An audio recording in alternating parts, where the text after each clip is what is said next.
Bismillahirrahmanirrahim. Assalamualaikum warahmatullahi wabarakatuh. Kami dari kelompok 4. Saya Mutmainah. Saya Tasya Agustina. Saya Khairunisa. Kelas 12 MIPA 2. Di sini kami akan membahas materi tentang Kesultanan Samudra Pasai. Berdasarkan pendapat dari beberapa ahli sejarah, Samudra Pasai merupakan kesultanan pertama di Nusantara.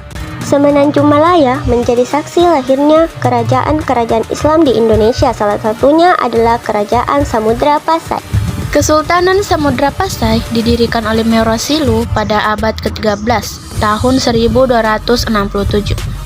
Samudra Pasai berdiri ketika mundurnya Kerajaan Sriwijaya di Sumatera. Kesultanan ini terletak di pesisir timur sebelah utara dari Pulau Sumatera yang sekarang menjadi wilayah Aceh. Nama Samudra Pasai diambil dari gabungan nama kota yaitu Samudra dan Pasai. Pada awalnya, Samudra Pasai belum menjadi kerajaan Islam. Pada suatu hari, ada seorang yang bernama Syekh Ismail dari Mekah berangkat dengan kapalnya menuju ke arah timur saat beliau perjalanan menuju Cina. Namun, dia berhenti di Hindia dan bertemu dengan seorang ulama yang merupakan mantan penguasa yang telah meletakkan tahtanya dan memutuskan untuk menjadi seorang ulama. Kemudian kapal yang mereka tumpangi merapat di Samudra Pasai. Sehingga pada saat bertemunya Meroe dengan Syekh Ismail yang membuat Meroe masuk agama Islam. Syekh Ismail kemudian memberikan gelar Sultan Malik Al-Salih kepada Meroe. Syekh Ismail tidak lama tinggal di Samudra Pasai. Kemudian beliau melanjutkan perjalanannya menuju ke Cina. Sedangkan ulama tetap tinggal di Samudra Pasai untuk menyebarkan agama Islam secara perlahan-lahan, namun pasti. Di dalam sejarah, pusat pemerintahan Samudra Pasai terletak di muara Sungai Pasangan. Sebagai negara pesisir, Samudra Pasai mulai melakukan perdagangan melalui pelabuhannya. Pada awalnya, Samudra Pasai sudah memiliki hubungan dagang dengan kerajaan lainnya di Nusantara dan kerajaan berbagai belahan dunia lainnya seperti Cina, Arab, Syam, dan Hindia. Para pedagang dari berbagai belahan dunia datang ke Samudra Pasai untuk membeli komoditas seperti lada, kapur barus, dan emas.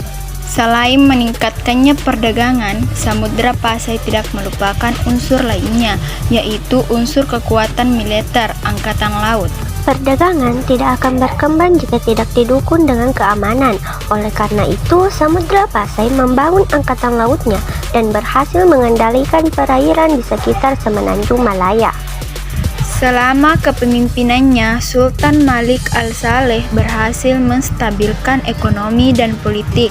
Yang paling penting adalah penyebaran agama Islam utuh di Samudra Pasai.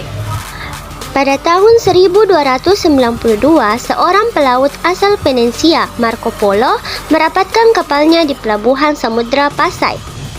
Ketika itu, Marco Polo akan kembali ke Cina.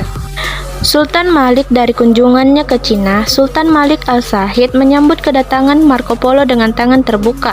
Di dalam catatan Marco Polo menuliskan bahwa Samudra Pasai merupakan negeri yang tentram dan damai, serta Marco Polo mencatat Samudra Pasai kaya akan hasil alam dan pertanian yang melimpah. Namun, kunjungan Marco Polo sangat singkat karena dia harus melanjutkan perjalanannya. Pada tahun 1297, Sultan Malik Al-Saleh meninggal dunia.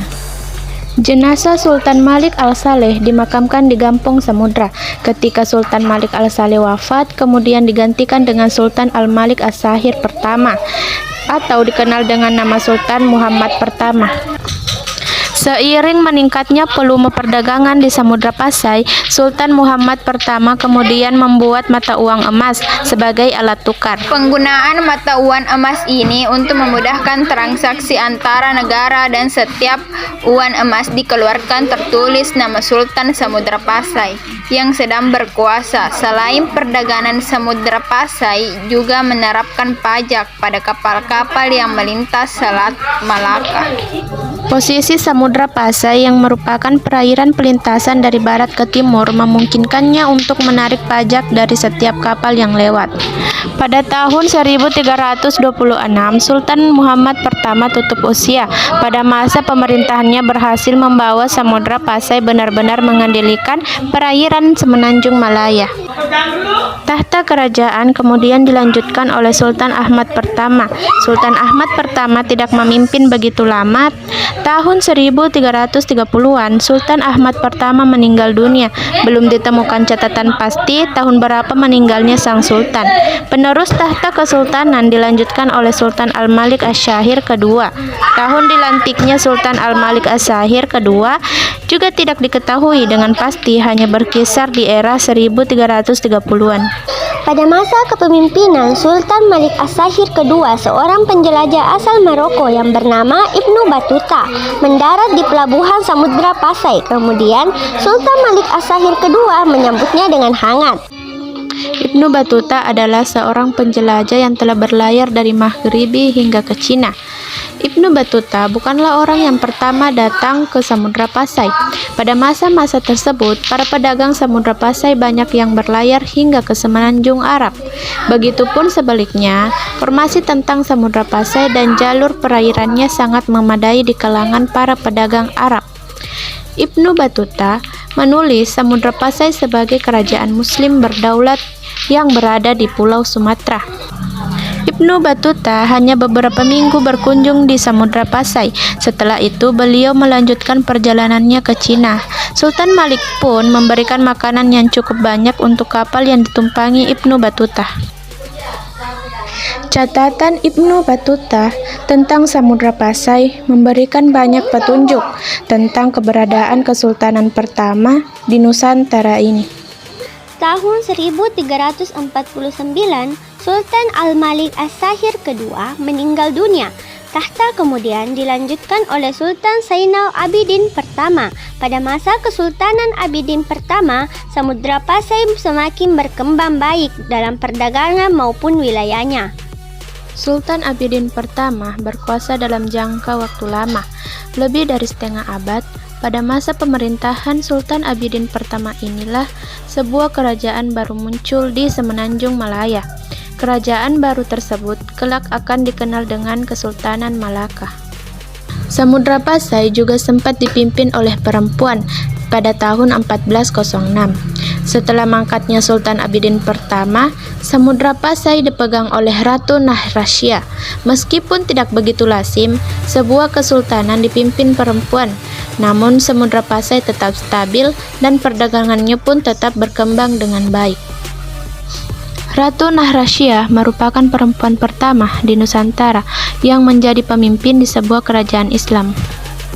Di dalam catatan sejarah juga menuliskan bahwa di masa kekuasaan Sang Ratu, inilah Samudra Pasai mencapai masa keemasannya.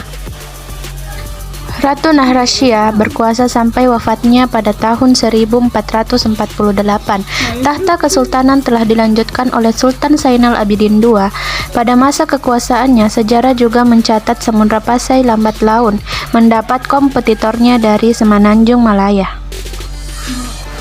Kesultanan Malaka pelan-pelan mulai berkembang baik secara politik dan ekonomi. Tahun 1438, Sultan Zainal Abidin II meninggal dunia. Sultan Salaluddin kemudian naik tahta, namun peta kekuatan ekonomi dan politik segera berubah di perairan Semenanjung Malaya.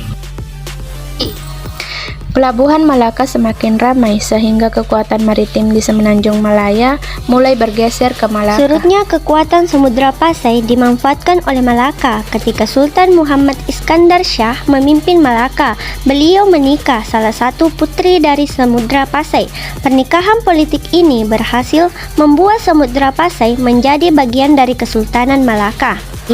Pada tahun 1511 Masehi, armada perang Portugis di bawah pemimpin Alfonso de Albuquerque menyerbu Malaka yang akhirnya jatuh ke tangan Portugis, membuat Samudra Pasai terancam oleh kekuatan Eropa. Samudra Pasai dipimpin oleh Sultan Ahmad kelima. Keberhasilan Portugis di Malaka membuat mereka mengincar Samudra Pasai. Tahun 1521 Masehi, 10 tahun setelah jatuhnya Malaka, Portugis melancarkan serangan-serangan ke Samudra Pasai. Sultan Ahmad ke-6, penguasa Samudra Pasai, tidak mampu menahan serbuan Portugis. Sebagaimana nasib Malaka, sepak terjang Samudra Pasai di semenanjung Malaya pun berakhir sudah. Kesultanan Samudra Pasai sempat menjadi pusat pendidikan agama Islam di Nusantara. Beberapa penyebar agama Islam di Nusantara sempat belajar di Samudra Pasai, misalnya adalah Fathahillah atau Sunan Gunung Jati.